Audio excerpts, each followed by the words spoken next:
Hello everyone, this is Christian Maddox on Interactive, and this sort of introduction before the introduction here is just to give a real brief motivation to the project that we're going to work on. The project itself is really immaterial. It's just going to be something that we can work on, so we can basically touch on just about everything that we might need in an application. So we'll deal with routing, animation, Vuex, basically everything that we need. I guess we actually, maybe at some point we'll deal with maybe some HTTP requests or something like that. But so for example, this little project, just giving ideas, what I'm calling a portfolio balancer. It's just a thing that that can be used to keep investments in line in some sense according to asset allocation. Doesn't really matter. So we'll have different components within it. The routing, of course. So if you click on a route, it'll take us somewhere. So the routes, the views animate in and out. We'll have forms and what to deal with when it comes to the forms. We'll have animation between the routes and home. This is my first go at here, so there's a few things that I've already corrected in this sort of first take. Like I said, this is just a real quick introduction to the actual project, and now I'll go on to the actual introduction to this video. Hello everyone, this is Christian Maddox on Interactive, and in this video we are going to start our new project. The first thing that we're going to do is create our splash screen, or the bare bones of our splash screen. We'll also have bare bones for what we'll call an animatable object. So this will be a reusable component that we'll use to animate whatever it is that we want to animate. In this case it's a splash screen, but eventually it'll be views in and out when somebody changes the route, clicks on the link, whatnot. This video though will focus on just creating both of these new components and creating a way that we are able to communicate between the two. So for instance, when our splash screen, we want to have it animate out, we'll be able to tell the animatable object, this is the animation that we want to run, and this is when we want to run it.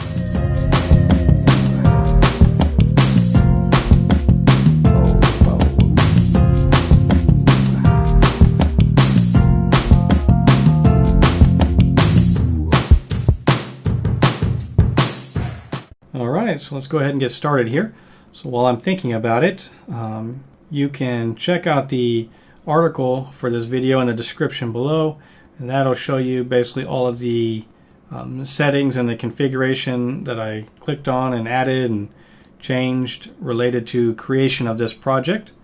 And in addition to that, you can see basically the package.json at the start here, so you can see the versions of everything that was included in here, as well as the fact that I've already included RxJS and what version of that in the project. So the first thing that we're going to work on here is creating our splash screen. So of course we'll have a splash screen that shows when the application starts. So typically that's shown when you have some setup that has to be done when the project or the application starts up, some long-running task, so it'll show up, and then we want to be able to animate it out. I think in our case here, just to start with, we'll do like sort of a fade animation. But before we can do that, we actually need a splash screen. So the first thing that we're going to do is create that. So inside our components folder here, we're going to create a new file. I'm going to call it the splash screen. So I'm going to sort of try and follow the style guide, which says basically if you have something that's going to be a one-off inside the project, we'll prepend it with the. So we have the splash screen. So inside of there we'll have a template. So we're going to use pug within the for our templates. So we'll just say splash screen, and along with that we're going to go ahead and sort of create an empty class here. So we use TypeScript for that. This thing is the splash screen. So we'll save that. Alright, so one thing we're going to do is, I think only have a couple of things that came in when we started this. We have the app.view and the hello world.view. Hello world will eventually go away, but of course we'll need this app. But what we're going to do is, like I said, we want to use pug, and this starts off, I selected SAS, and it starts off default with the SCSS. So I think we'll try SASS for this project. So first thing we're going to do is sort of rewrite this template here real quick. So template with pug. So we have an idea here. So we starting off just rewriting this thing. We have a div, which is the app div. We have a div, which is the nav. We have the, and I prefer 4 spaces instead of 2. That's why I'm indenting twice here. So we'll have 2, and that's equal. So that goes to the root. So we have home. And then we'll have the, let's see, router link we need for the moment at least for about, and level with the nav is our router view. So if we get rid of this, so then nothing really should have changed, I don't think. Alright, so like I said, I want to use SASS, so let's get rid of that and clean this up a little bit here.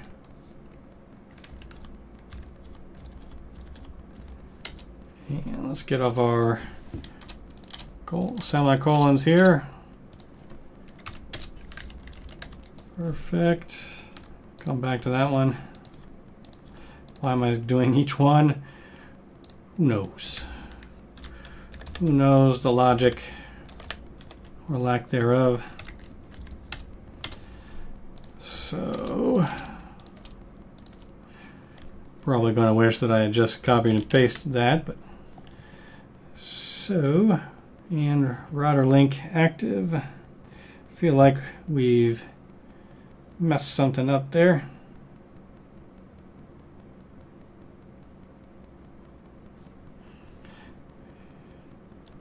Yes, we have. How about that?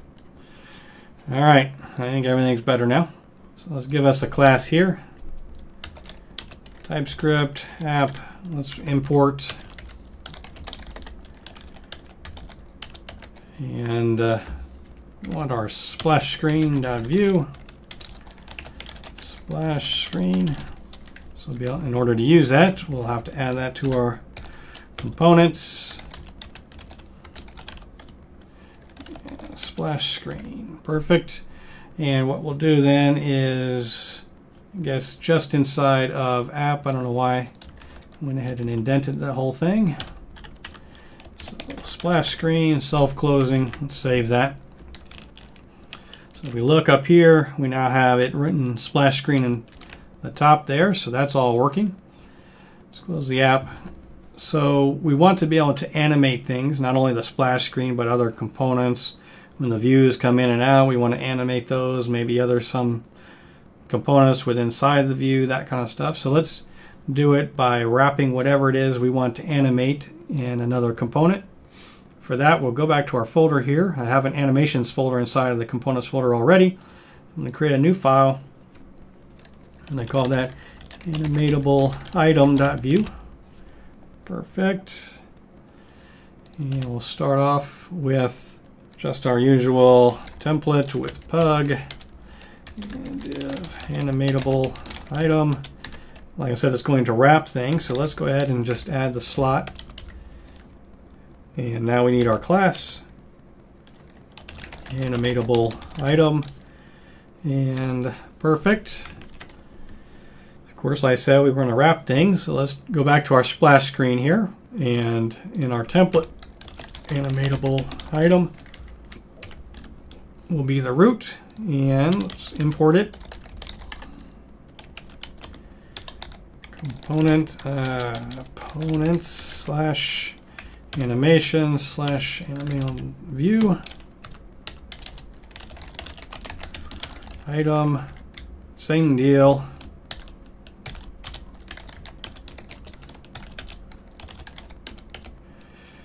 Nope. All right, so now save that. We check back up here again, then we'll see that we have the animatable item, then the splash screen. That's all working. Last thing that we want to be able to do in this video here is communicate between the two. So like I said, the splash screen will be shown some operation is running or whatever application is booting up. So we want to be able to tell our animatable item that, okay, now we want to animate, and this is the animation I want you to run. But for now, we want to just handle the communication between the two.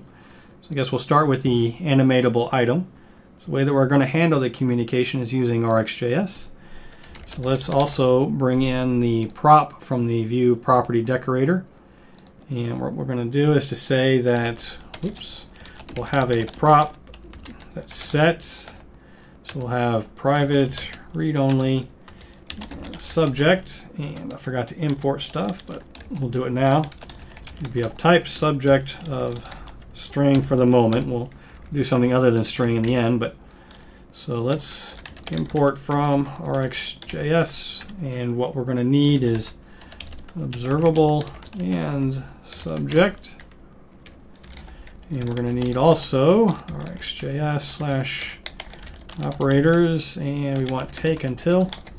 So I want, of course, the minimal amount done by the consumer. So in our current case, the splash screen, I want the splash screen to have to do as little as possible to make this all work. We'll do most everything inside of the animatable item.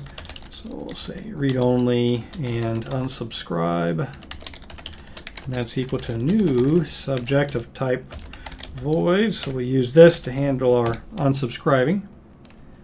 So we have a life cycle hook before destroy.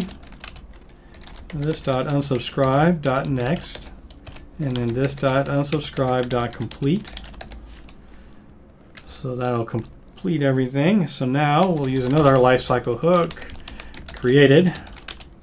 So the subject that's going to be passed in as a prop, we're going to convert that to an observable. And then we'll use the pipe, say take until this dot unsubscribe. So take until we get something from unsubscribe, and then subscribe this dot animate, which is something we haven't defined yet.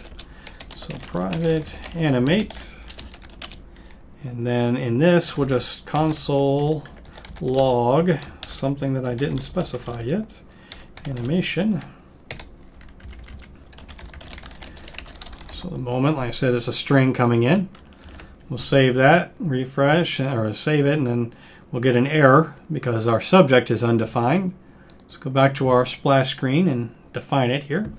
So in order to do that, we need to bind to it. So v-bind, and we called it subject equals animation subject. Perfect.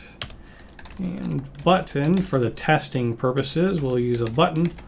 v.onClick, prevent, and that's just going to be click handler, text in there of test. All right, so now we'll come down to our script area, and we'll import from Rx subject. And I said for the moment string subject, read only animation subject. We specified in our template. So that's a new subject of type string with an extra space in there for no apparent reason. And we'll just do private, probably not really all that necessary. Our component will exist until the application is gone. It's only one of them. But we'll just say complete, perfect, private, click.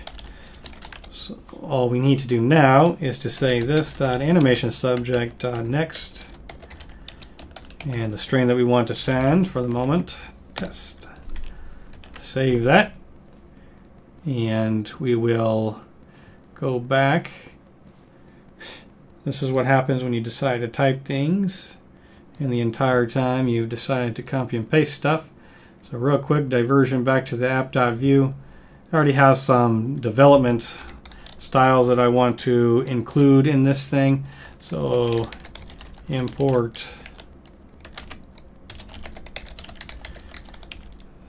site and save that. There we go. So now, let me refresh this to get rid of our console error. So now, if I click on this, we should see some information in the console. So I click on it, and we do in fact get our string in here. So our animatable object is console logging the string that we passed, that string being test. So now we are able to, using RxJS, to communicate between our splash screen and the animatable item. Of course, we'll be able to use the same communication path for any time that we use an animatable item. But I think that'll take care of it for this video. In the next one, we'll start doing some proper animation work. But until then, I will talk to you later. Thank you for taking the time to watch our video. I know that your time is valuable. If you liked the video, please subscribe to our channel and click the thumbs up button, as well as share the video with your friends. If you have any comments, questions, or suggestions, please leave them in the comments section below. And once again, thank you, and I will talk to you in the next video.